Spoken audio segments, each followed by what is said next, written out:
Are you ready? Ready. Ready to rock and roll for another week on the Aftermatch with Kirsten Beav. Come for the rugby, stay for the Aftermatch. The numbers are going up, Beav. They are. The numbers don't lie. No. You must be doing something right. Don't know if it's me or if it's you or people have got lost and they've ended up there, but Thank you, though. Thank you very much.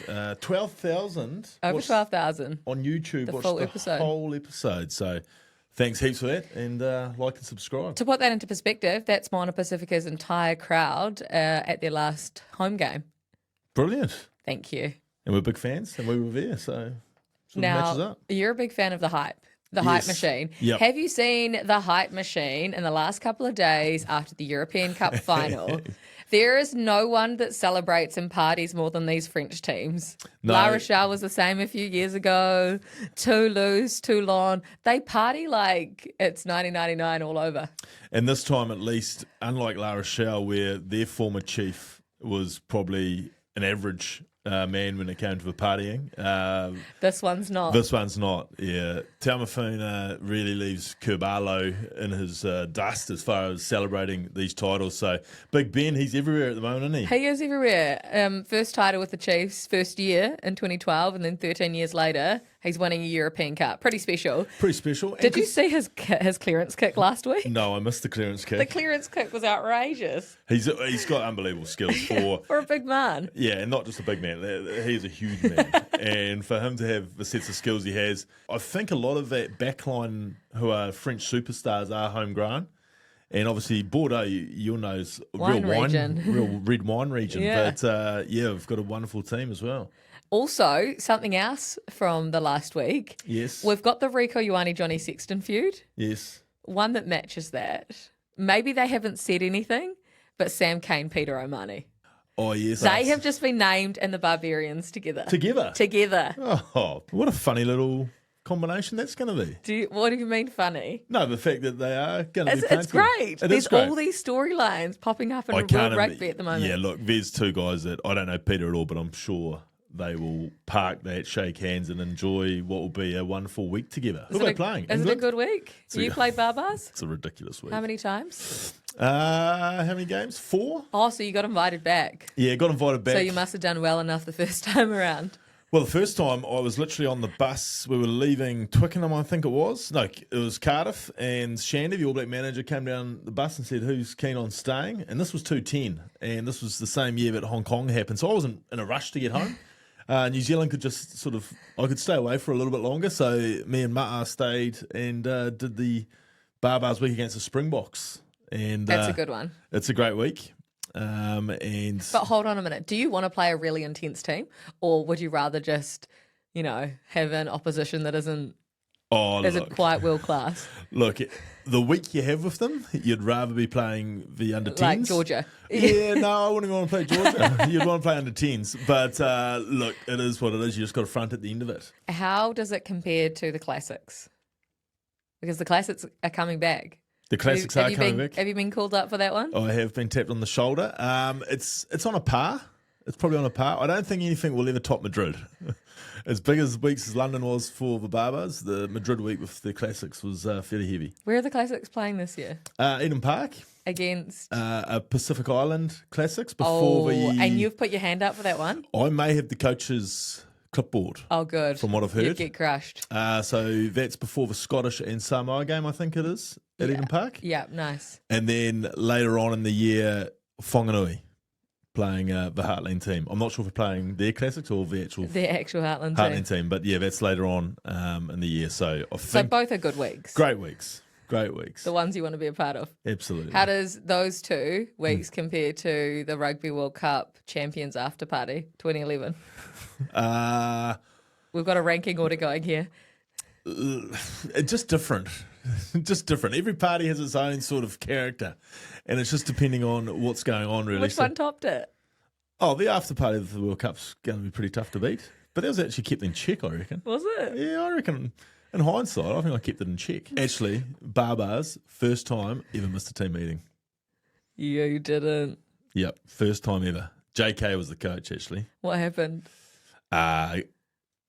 First night in London, they took us to some fancy nightclub. Don't know where it unfolded. Had the alarms all set for the morning. And then first time ever, missed it. and then we were getting So up. you just didn't wake up to your alarm? Didn't wake up Were to you my not alarm. rooming with anyone? Allard de Malmonch, And what, he missed it too? and he would have never missed a meeting in his So you life. both did? So we both missed that. He was in a real bad state as far as mentally that we'd missed a meeting. We got knocked on the door. Finally, we showed up to the meeting. It pretty much finished, and then we just obviously went in front of JK. And how... Oh, look, it's Babaa's week, first day. What, so no reaction? Won't happen again, will it? Not a chance. That was a gutsy call because there's still 4 days to go before the game, but no, it didn't happen again. What are the perks of being a barbarian? Like, you get into the best nightclubs, right? Yeah, ones that you're never going to get into Like, ever again. what are we talking here? Oh, one year, I think one of Chelsea was having their Christmas party with us. Chelsea, the football club. team? Yeah, but that was the year we played the Springboks. We were in one part of it, and then, well, who's over there? And then, it's the Chelsea Christmas party. Who was in the Chelsea side then? I don't know soccer, but I know I've heard of Chelsea. You knew Ronaldinho. Yes. The Royals? Ran into the Royals? Well, Tins was in our team. Oh, of course. So did it. Yeah, so it didn't really matter. He was already there. Hey, are we getting to the business end? One more round of Yes. Super Rugby plus playoffs. We've got a month. Yep. At the start of the season, we did our predictions. We predicted how the season would play out, who our top six was going to be, who our All Blacks bolters were going to be. If you cast a crystal ball over the next month of the competition, Yep. I think it's a Chiefs or a Hurricanes championship in 2025. Ooh. Do you see anyone else? The way that these two teams are playing right now, Yeah, but they are Viva form teams. they are top echelon. They are top echelon right now. However, and I don't want to harp on too much about it. The Chiefs have probably, I've had the same feeling about the Chiefs the last probably 3 years, I would say. That's the only problem. Can't happen again. Can't happen again. This is the Clayton McMillan swan song. What I will say too, though, that brings a couple of the other teams right back into it. Like those two teams, dry track, one was playing in Brisbane in the weekend, one was playing in the beautiful tropics of Hamilton in the weekend, and played a brand of footy that I don't think anyone else is going to contend with. And they will have home field advantage all the way through. However, if it starts to get a bit wet, there's a couple of teams I think will be factors in this playoff series. Name them. Crusaders and the Blues. They will be factors. Crusaders and the Blues. Okay, so crystal ball. Next week happens. Yes. The Blues end up in sixth position. Yep. They have to beat the Waratahs. Yep. The Blues end up playing the Chiefs in the first round of the playoff. Correct. And you think the Blues can beat the Chiefs. If they don't, they're gone. They would have to play their best game of the year. They would have to play to a similar level that won them the title last year, i.e. that finals performance against the Chiefs at Eden Park. But of course they can.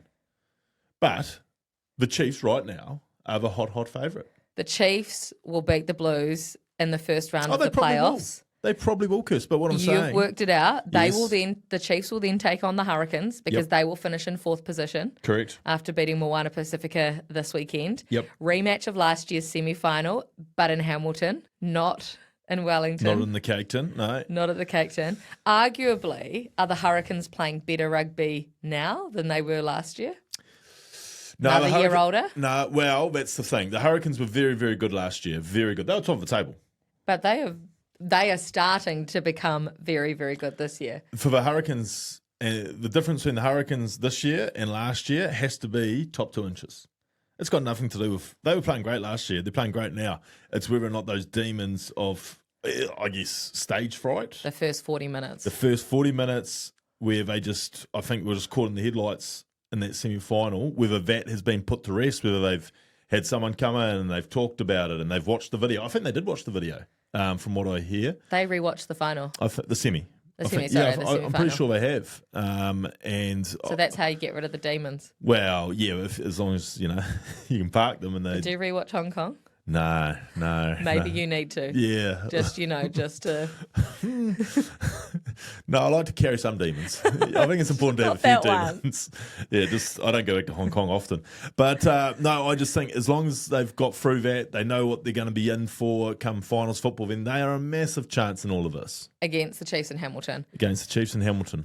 I truly, with my heart of hearts, believe the Chiefs go through this. Blues, Hurricanes, Crusaders Crusaders or Brumbies. or Brumbies Yeah. in the final. Yep. After 3 years, Clayton's goodbye. This is it. This is the one. It'd be a lovely story because but as I've said, I'm not prepared to say lock it up, give it to them completely now because there's 3 or 4 other teams who on their night, if they absolutely hit their straps, could beat them. And secondly, weather will play a factor. Talking about hitting their straps, have the Crusaders, they've had peaks and troughs all season, haven't they? Yep. And they were not at their best Nope. against the Highlanders. You got to give the Highlanders credit. The Highlanders have been in the position to beat 4 of the 5 New Zealand teams, like the big dogs, so far this year, and just haven't managed to get across the line. The Highlanders last fortnight gone differently. We're still talking about them in the chance for 6th spot. They have been very, very good.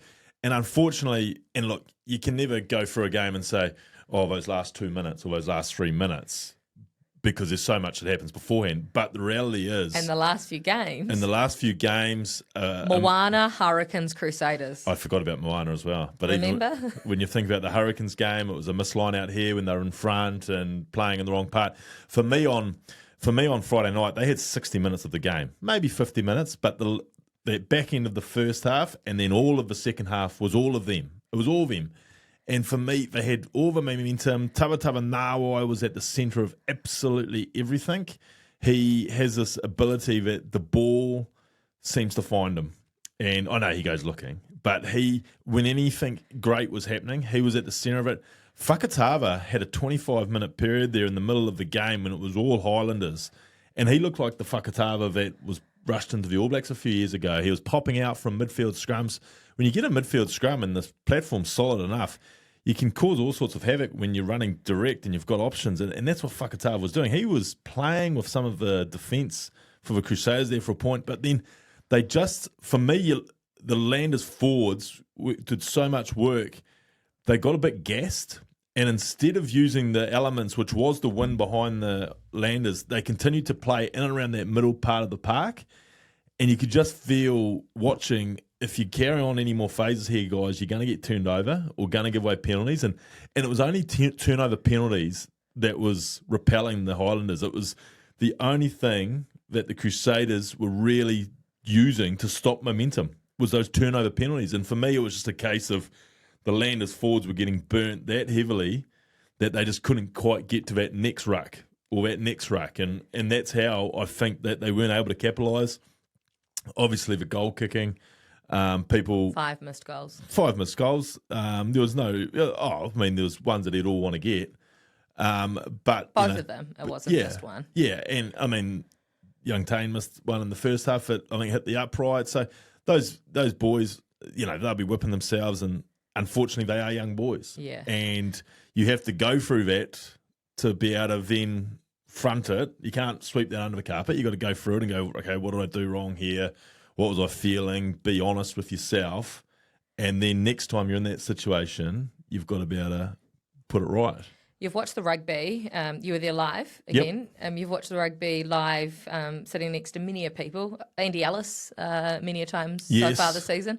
What was Rito like to sit next to? What sort of chat were you two having? Rito's great fun to watch footy with. I think great fun. Was he nervous? No, during that? No, not at all. He knew the Crusaders. No. He was like me. Like, we were all enjoying. It was fantastic. It was a great game of footy. Yeah. And some of the stuff, because I was wondering what, I thought Rito would be, entrenched, worried about how it's unfolding for the Crusaders, but you couldn't help but sit back and enjoy, as I say, that 25-minute period where the Landers were just playing with some freedom. Tavatavanawai was pulling rabbits out of hats, and Fakatava was running around, and it was great footy. They just couldn't get those points. You talk about Tavatavanawai and things happen around him, and it's like the ball comes to him. What other players have that ability? I think it's when people get hot. Like when you go through a patch when it's all it's a long patch. It's been a long patch. I don't know what's up from a purple patch, but I think it's another level above a purple patch at the moment for Tavatavanawai. But you just, like, there was a play there that went for about 5 minutes, and you could tell that he was heavily involved in it, and he was gassed. And all of a sudden, me and Rito were laughing about it. The ball's coming back out to him, and away he goes again, So he's just got that presence, and obviously the Landers boys look for him too. They look for him to be the spark. We've got some front football here. Where is he? And I like the way he goes looking for it. Even when, right at the end, when there was a turnover that needed to be won, he just sort of gave up on where he was supposed to be defending, just went around the rucks just to try and get that turnover, because as we learnt yesterday, Kirst, 26 turnovers that man's got. The most of anyone in the comp. 5 more than our other main man, Duplessis Karifi. Lucy. Yeah. And that's his job. And he's been incredible. And everyone goes, geez, what about how many turnovers Karifi's getting? Well, old Tavatavanawai, the difference. And he's Big doing Jim. that in a team that's struggling. And struggling, yeah. Impressive. Super, super impressive. Let's give the man his flowers. Sevu Reece. Yes. Because I know it wasn't the prettiest, but he's done it. Yes. 65 tries in 88 games. Yeah, strike rate of 0.79. 0.79. Yes. Like, when you look at the top 5, the Doug Howlett's, is it Julian. Israel Folau, Julian, TJ. His strike rate No is one was close. No one's close. No one was close to that. The guy is so impressive. Yes. Does he hit the 100? Yeah, well, I think he's re-signed for, he's re-signed So he'll a couple hit of the years ton. ago. Yeah, I'd say so. That is... I think this might have been weighing on him too. It sounded like it in the post-match Yeah. interview that the media were jinxing him and Yes. he went on a 7-match spell where he just could not score. And when you think you've got an almost 80% strike rate. Yeah, and considering that he was scoring about 2 tries a game, Yeah. every game, and then he just went through nothing. Yeah, so I think he'll probably go out and get a hat-trick this week. He's that sort of player. Pressure's off. Pressure's off, but it was a great moment. And I loved, again, we're doing a lot of things right at the moment in the game. I was unaware that this was happening until just before we were doing the Sky stuff, but they stopped the game for 45 minutes and gave him a tribute. Not 45 minutes, about 45 seconds. But... I knew I heard 45 somewhere in the production meeting.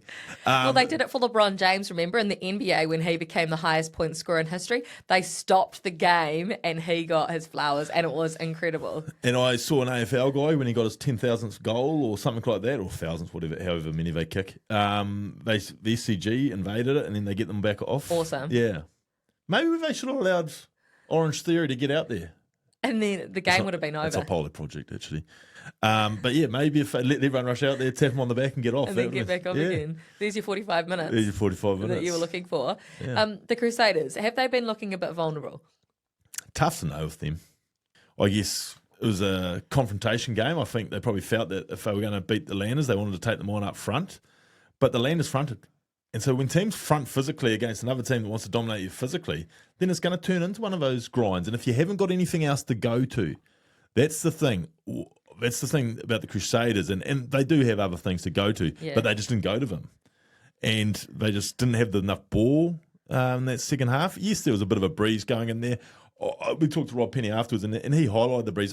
The breeze was enough to give you a bit of help if you kicked. I didn't think it was enough to have you camped in your own 30 for the whole game. It's not a tornado. It wasn't a tornado. You could physically kick into it. So, yeah. I just wondered how they sort of got themselves out of that situation, because in the end, as I said earlier, it was the Crusaders getting turnover penalties which was halting the Highlanders' sort of foray into it. But I think at full strength, and those boys have played so much big footy. Yeah. Like that's the thing. That's and the thing. It's different, right? It's Those final different. 3 weeks are different. Like, they know they're in the finals. They know they're going to get a good home advantage for a while. At least for 2 weeks. Like, when Barrett and Taylor and Tamati Williams and Newell will be back and Will Jordan might be back, Havili will play 80, whoever they want to put at midfield. They've got all these players. Like, the level that they want to get to, they can get to. Well, let's talk about their opposition. People have been absolutely loving the all-time 15s that you've been picking. Yes, they've been picking your teams to pieces. Correct. But we love it. Keep commenting, keep liking and subscribing. YouTube, Instagram, TikTok. We're on all the platforms, Spotify and Apple for the full shows as well. Where are we going this week? We're going to the Deep South. The deepest of deep souths. Yes, we are. The Highlanders, all-time 15. Now, how tricky, every week you preface your team by saying, I'm going to leave some of my friends out here. How hard is the Highlanders team to pick comparatively to the Blues and the Hurricanes, and how tricky they were? Well, let me explain to you how tricky the Highlanders has been to pick. So the Highlanders have won one title. Mm-hmm. But they have had an illustrious amount of names through their tenure and through their existence. But we've always said, titles, the title teams have to get a little bit more favouritism because they simply got it done.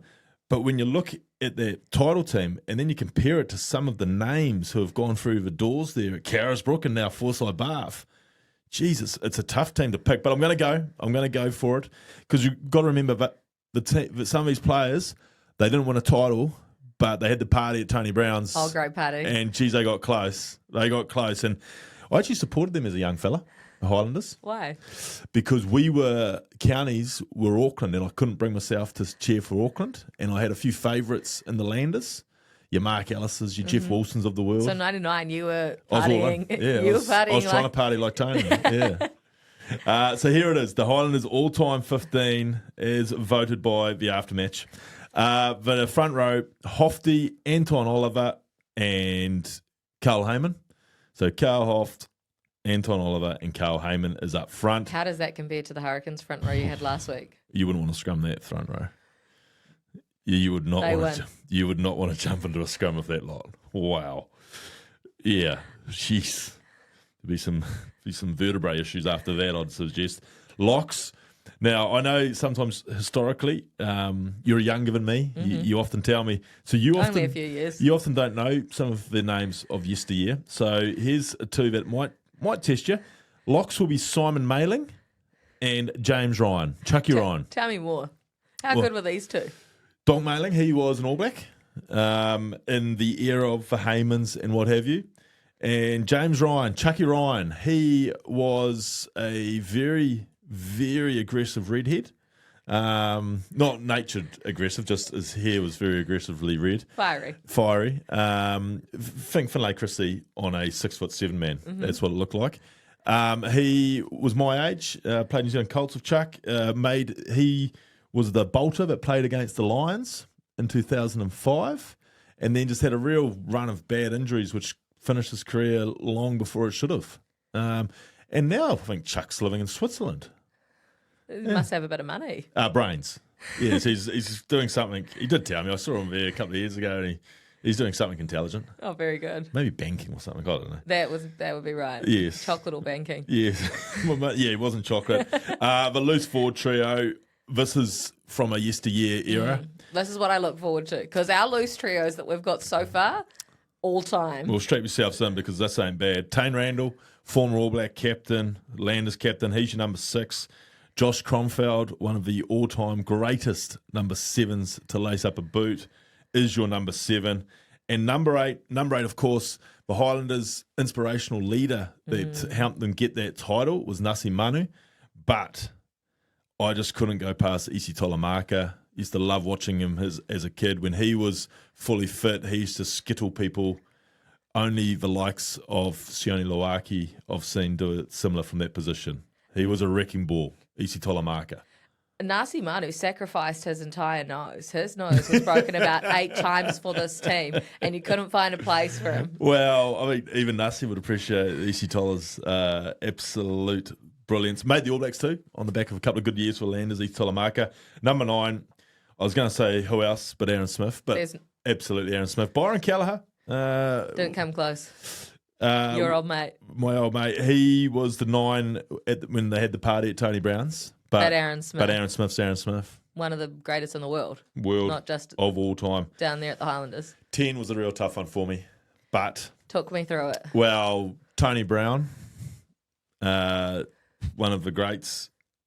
But at the end of the day, if we're honouring the ones that win the titles, then Lima Sopoaga. There was a lot of Tony Brown about Lima Sopoaga. After all, coached him. Had some tricks up their sleeves together. But the Lima-Aaron combination with the other Smith out the back, for me, guided that team around. And, they didn't have the superstars of some of the names that we're mentioning here, but the brains, the composure, Lima got the job done for him. So Lima has to be my 10 for the Landers. The midfield, again, very interesting.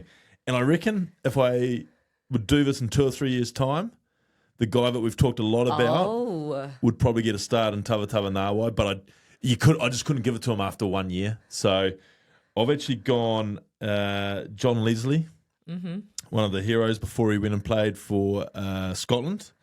He is partnering up with another one of the superstars of the championship winning team in Malakai Fakatava. Oh, Mala makes it.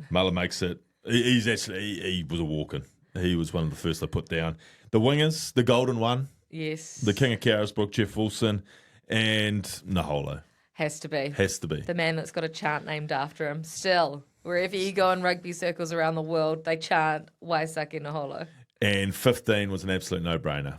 Ben Smith, we talk about Aaron Smith. Well, Ben Smith is the equivalent in the 15 jersey. And we talk about that team that won the title. It was on the back of a lot of the great work from Bender. It's an exciting team. It's a great team. It's a great team. Very real Highlanders feel about it. Yeah. The underdog status that came through. Mind you, when you look at, as I said, when you look at that front row. They've got some names. Yeah, and power. Yeah. That front row, you wouldn't want to be anywhere near that. So that's the scariest front row that we have, do you think? See, I've never scrummed, but... Last week was the scariest loose trio. This week's the scariest front row. They always say Anton Oliver was like the greatest hooking scrummager there's sort of been. And obviously Heyman and Hoft are renowned scrummagers, so it'd be a fairly nice front row to play behind, I'd have thought. There you go. Beav's all-time Highlanders 15. I know there's been plenty of people commenting saying they can't wait for this one. Crusaders, of course, still to come. Ooh. Well, do you reckon that might be easy? Will the Crusaders be easy or hard? I don't think so. Who are we going to put at 10? Great question. There's about 5 that were ahead of you that made the World Cup that came from that region. Well, that was Ted's opinion. But no, I mean, when you think... It's going to be tricky. It's going to be tricky when you've got a guy that's won 6 or 7 titles and then you've got the greatest of all time. Interesting. But that's a problem for another day. Hey, on that guy that's won 6 or 7 titles, it's 7, by the way, Yes. plus a couple of extra for Canterbury, plus one last year in the Japanese top league with Toshiba. And I don't want to jinx him, but looking like a second title coming this weekend. We are talking about Richie Mo'unga. The guy has not missed a club final in his professional career. It's an outstanding record. It's a great record. An outstanding record. Canterbury, Crusaders, and now Toshiba. Wherever he goes, he has that bigger influence on these teams. Some of those titles you could say, wonderful team, but a couple of those ones towards the end, they were injury ravaged. I think about the one they won in Hamilton a couple of years ago, and that was not the Crusaders that they would have had on the team sheet at the start of the year. But again, through his brilliance, he got them home. And so I guess this is interesting because this World Club Challenge. Well, that's what I want to talk to you about. So the Club World Cup has basically been confirmed by World Rugby, which is an amazing concept. The best clubs in the world over a 4-year period will come together and compete in a mini World Cup. 16 teams, 2028 is the first one, and then 2032. I believe that the first one is mooted to be played in Europe. It'll be played across 4 weekends, knockout format, and then a straight final at the end. And these are the best teams from across the world. The URC, the top 14, the Premiership, Super Rugby, potentially from Japan as well. How would a Japanese team go? Let me give you some of the names at Toshiba right now. Coached by Todd Blackadder, of course. Seta Tamanivalu, Bobby Thompson, another great Highlander, Richie Mo'unga, Shannon Frizzell, Michael Leach, Warner Dearns, just to name some of their players in this side. How would they go against the Leinsters or Crusaders or against the Bordeaux of the world? Yeah, well, the thing is, so in Japan, they have, say that list of foreigners you've just mentioned, in any game day situation, they can only have 2 or 3 of them on the field at once. When we come to the Club World Challenge or whatever, Club World Cup, they'll all be on the field. Exactly. So they might bolster up with more, but right now, if they had say these 6, the other 9 on the field are going to be Japanese boys, and I think they would be probably a little bit, the level might be a bit beyond them, just from a physicality point of view. But I mean, we've seen Japan compete on the international stage, but when you think of the Leinsters, who are Ireland in blue. Yeah, but they're playing in a really low level competition. Yeah, but they'll get up for a couple. You got the Bordeaux, all those big French teams. I think the Japanese teams would probably struggle. Be interested to see how they do it. Straight knockout, is it? Yeah, okay. Don't know if that's a true test. No. I mean, a true reflection. Exactly. Yeah. Jeez, it's going to shut a few people up, isn't it? Who? Few pundits? Few podcasts. Right now, Leinster? Would Leinster beat the current Chiefs side? No, I wouldn't have thought so. Do you? It's really hard to know, isn't it? It is, but this is what makes this so great. It's exactly. It's really hard to know how they would go. Look, whose conditions, Yeah, exactly. One Look, off match. yeah, who's refereeing, what rules they play. And, like, if you talk, It's really hard to know. like, I mean, you can't name people because, you know, Does Geordie get named on the bench or does he start? you don't want to blow your sources, but the reality is the speed of game and what have you are different. You know, like you look at the French top 14, it's a different speed of game. So it would depend on so many external factors, I think, who's going to come out on top. Okay, so basically the Leinster would be no chance against the Chiefs. That's what Beav is saying. Not if it's played on a balmy evening in March in Hamilton. The Chiefs have taken it up a notch against the Crusaders and against Moana Pacifica in the last 2 weeks. Yeah, they have ramped things up. They were mightily impressive. You know, coming off a bye too. Yeah. They were able to sit back. You know, we've done a fair bit of Moana this year, and Moana, a few teams have tried the cross kick against them, which shows you that they've got a tight, compressed, bringing line speed sort of defensive unit, but no one's really exposed them. But the Chiefs, it was clear and obvious that the Chiefs wanted to expose the edges, and they played with a lot more width than they have in the past, Kirst. So much of the Chiefs this year, they've used Quinn straight off a set piece, be it a line out or a scrum, 9 to Quinn. Not much variation, bash it up, and then have a little trick shot coming back down the same way that the set piece was. Well, it was really noticeable in the weekend that, first of all, and I'd love to see it because it does my head in that they just pass it straight to Quinn and wish him well, but they went through Damien, and then Quinn was carrying, but Quinn had options with him too, and so they were already sort of 5 or 10 metres wider than that they'd been setting. That means Moana had to get to that ruck, but also get around the corner.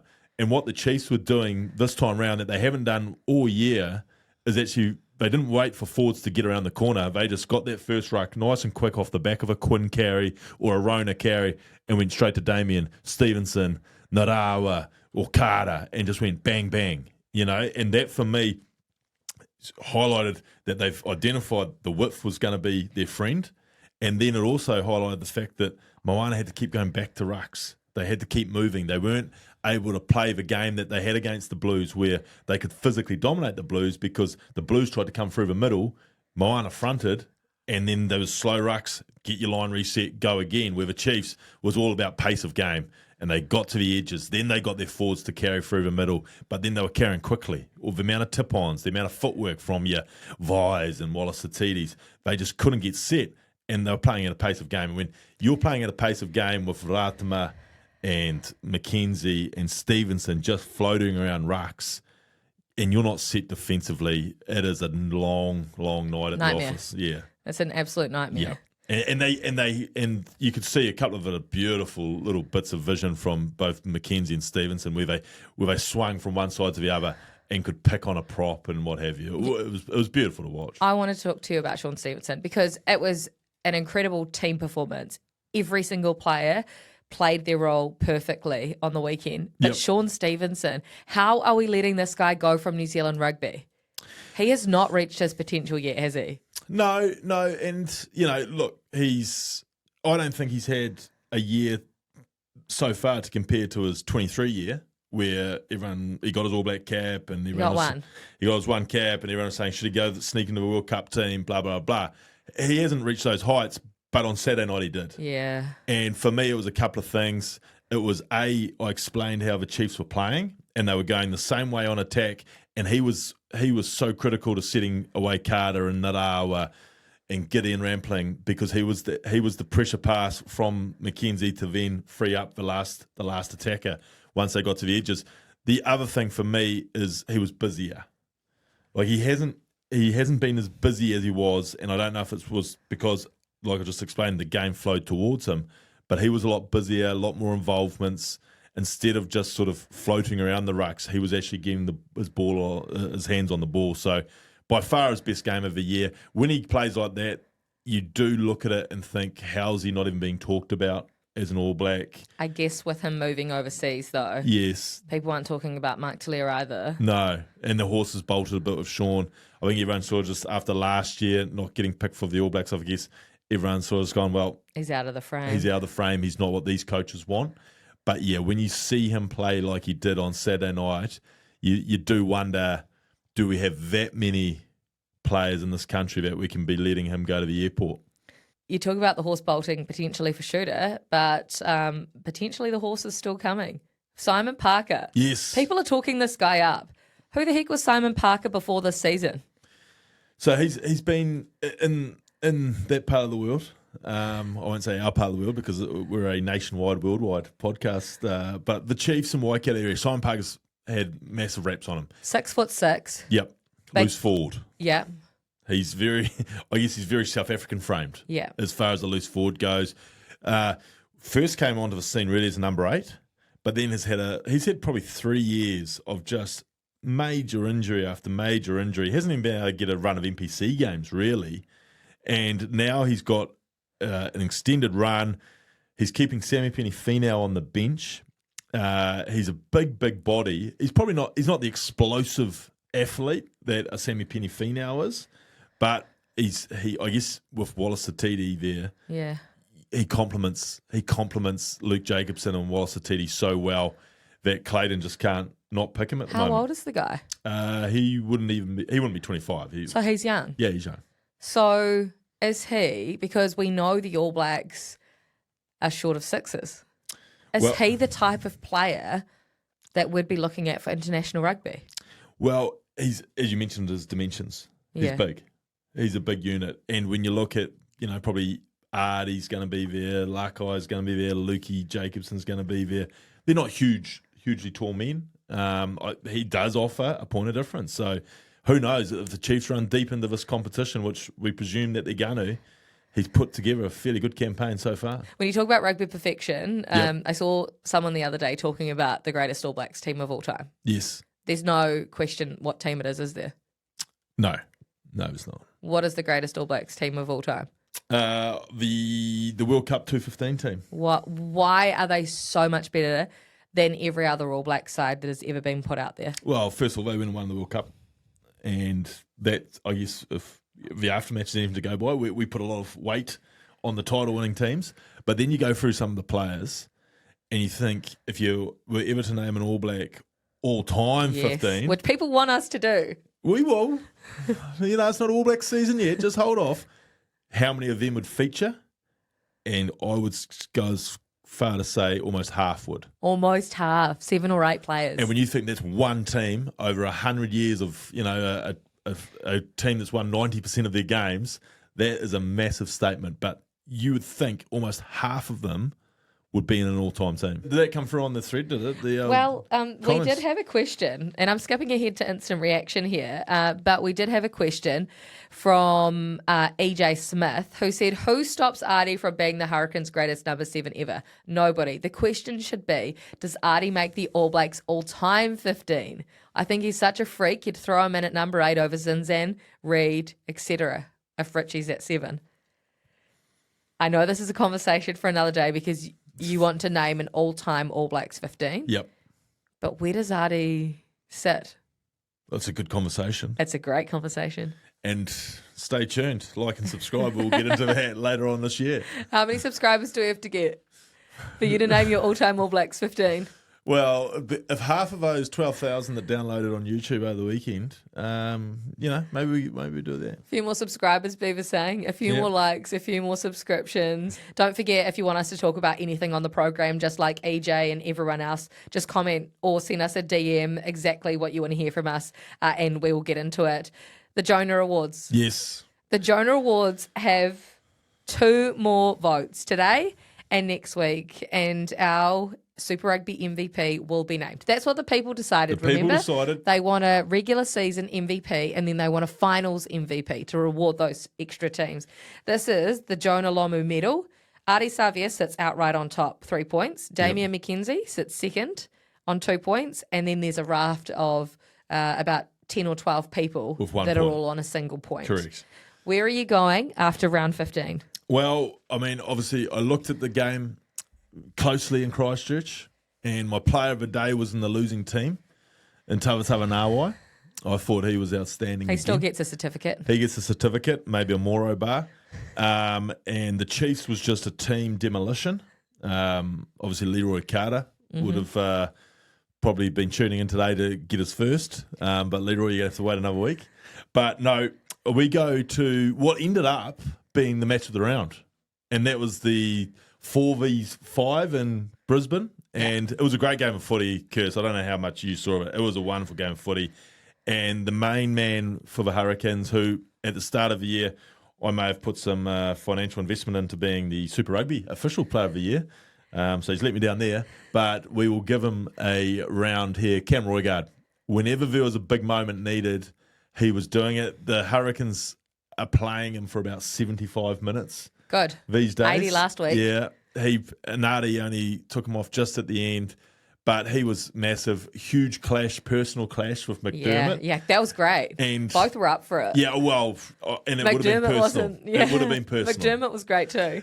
So Cam Roigard wins it. I know he was playing under advantage, so it takes a little bit off it, but just the chip and regather and score. So for me, Cam Roigard, his service was great. The commentators, the Aussie commentators were loving his service. I mean, obviously it was just looked normal, but they might not have seen too much of Roigard this year. But his passing was outstanding. His kicking game was always what it is. But it was the way he went about bringing the Hurricanes to that victory that I really appreciated. What about Billy Proctor? Billy Proctor was a close second. What about Billy Proctor at the moment? The guy has come back from injury on another level. Sometimes it can take players a wee while to come back, not him. And I was talking about someone yesterday there at Sky, and I said, was he that sharp with his feet last year? Because it's my imagination, or this year, his footwork and pace just seems to another level. So he has to be in the conversation to be the starting 13 for the All Blacks with the form he is playing in right now. Yeah, well, obviously they've got to decide what they're going to do with Rico. If Rico's going to be a winger or if he's still going to be their 13. And he's got to be pushing. Got to be pushing. And if it is, then Billy is putting his hand up unbelievably, and I guess will benefit as well from a deep run if the Canes can get on a roll here. We talk about the Chiefs starting to hit their straps, but when the Hurricanes have the ball, no team looks better. No, it's the pace that they play at. Like the Chiefs, it's hard to keep up with them. It is.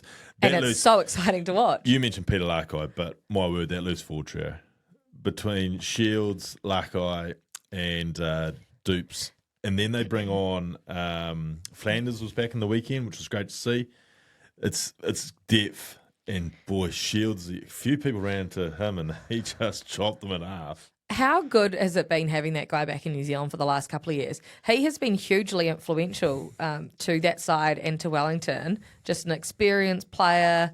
Having his nous back in New Zealand has been massive. Oh, the benefit for the Canes, like when they first said they were bringing him back, you're thinking, oh yeah, good signing, experienced guy, good loosies there, can learn off him. But it's his play that's the thing. Like he's obviously doing all of that and helping them be better, but it's his play, Curse, which is really I think he's far better than when he left. You think about it, they keep this team together, plus they get Geordie Barrett back next year. Again, these are all really, really young players that we're talking about. Yeah, and the forwards are young too. These are sort of under 25, under 26-year-old players, and some a lot younger than that who are making significant dents in this competition. You think of the likes of Tossie as well? Yeah. Still plenty of rugby in the Mere. Obviously, Amua's been around for a long time, but he's not old, and he's he's probably still got his best ahead of him. And I think Clark Laidlaw must be a really, really good coach too. Yeah, he must be because he's not getting much help from the others, is he? I'm joking, CJ. Whopper, jeez, relax. It's so hard to take CJ seriously every time you see them pan to the coach's box. A little bit of instant reaction. Yes. Carrie, Beaver, I tried the chip kick in the old bathroom and fell over. So I'm with you last week, Chief. That was you trying to explain how hard it was to do what Adi Savia did. Yeah, so if you can't manage that, go up to your local footy club and go in front of the goalpost, start on the 5 metre line, chip it over the goalpost and regather it just after the crossbar. Is it tricky, is it? Well, sounds easy. No, yeah, that's your standard. That's your standard chip cake. Yeah. Okay, so what was identified last week was Artie's shorter and lower, but still managed to clear. So that's harder. Yeah. But just start off with the crossbar. So that's step one. Step one's the crossbar. Okay, under 10s. I was still trying to master it. 30-something. This one says, I've just realised Beaver looks like Antonio Banderas. Do you know who that is? He's an actor, isn't he? He is. I wouldn't know which one. I think is he Spanish or Italian? Possibly, yeah. Well, funny enough, if I'm Spanish or something, I went to the pyramids as a tourist once, and they thought I was a local. So yeah, maybe. You got that look about you. Yeah, I was growing a bit of a dusty old beard. I wouldn't complain about being called Spanish. Yeah. Yeah. Keep your comments coming through. We're always here for them on the comment section on YouTube or anywhere you listen to our podcast. Predictions, let's get into it. Yes. For round 16, the final round of Super Rugby Pacific before we get into the nitty gritty. It is even Stevens because I went with Moana Pacifica. You went with the Chiefs. I did. I was horribly wrong. You were. Horribly wrong. I couldn't have got it more wrong. So we are even Stevens once again going into the final round. This is a good competition. This is as good a competition as Super Rugby. It rivals Super Rugby Pacific this year. It does. This might even be better. The buzz generated and the hype around our predictions right now. Highlanders, Chiefs, and Dunedin. Will you be there? No, I've had to pull out. You hate Dunedin? Look, it's why it took me a while to pull out because it was Dunedin. But no, I'm actually at the Blues Waratahs game. But no, for me, I know everyone's saying 80 points 1 week. You know, they must walk through the Highlanders. The Landers, they have been so close. This is a banana skin. But it's season over for them. They've been playing for their season for the last month. They were going into the Christchurch game and they fronted. No, they weren't. They could technically. With other results going their way, they could have. I bank on them fronting again. You're going the Landers? No, I'm going the Chiefs. Go on the Landers. You're not even down there. This is a banana skin if ever I've seen it. It's the Chiefs. Folks, Chiefs by a whisker. Why? They were as good as it got last week. They just can't back that up. Well, they possibly can, but what I'm saying is this Landers team is better than the last. They're on last place, aren't they? Well, for starters, they don't want to be last because they're better than that. And the last 2 weeks have shown that. And if they front physically with the intent that they have, that is not going to be a walk in the park. Okay, well, we're both going Chiefs after all of that. I don't know if he believes himself. I do believe myself. But Canberra, Brumbies, Crusaders. Isn't this fascinating how it's played out?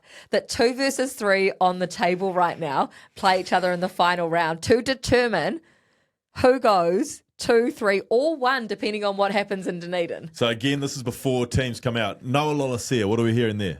I don't know. Will Jordan, what are we hearing? I don't know. So I can only go on what we think. It's the Crusaders for me. Is it? Just. To make it spicy, I'll go Brumbies. Okay, good on you. I mean, 50-50. Toss of the coin, that one, right? It's going to be a cracking match. Blues, Waratahs. Blues. This is it. Week off. Can't underestimate it. Week off. They've been able to sit back. They would have been stoked that they got to sit back and nothing changed. Like the ladder stayed the same for them. And as I said, Mark Tillett, 2 more games left in blue. Jeez, you're winding up Mark Tillett. Mark Tillet's going to go and get a hat trick. He's probably going to get 7. Maybe Mark, he'll get 7 disclaimer tries. here, Mark. The thoughts and words of Kirst Stanway have nothing to do with the aftermatch. You know I love you, Mark. He's a wonderful player. Wonderful player. Hurricanes, Moana Pacifica. Canes. Yeah, it's Canes. There'll be a bounce back, but I think the Canes are on a roll. Yeah. They know how they're in that winning way at the moment. A couple of weeks ago, you said you think teams are going to start resting players. I don't think the Crusaders rest.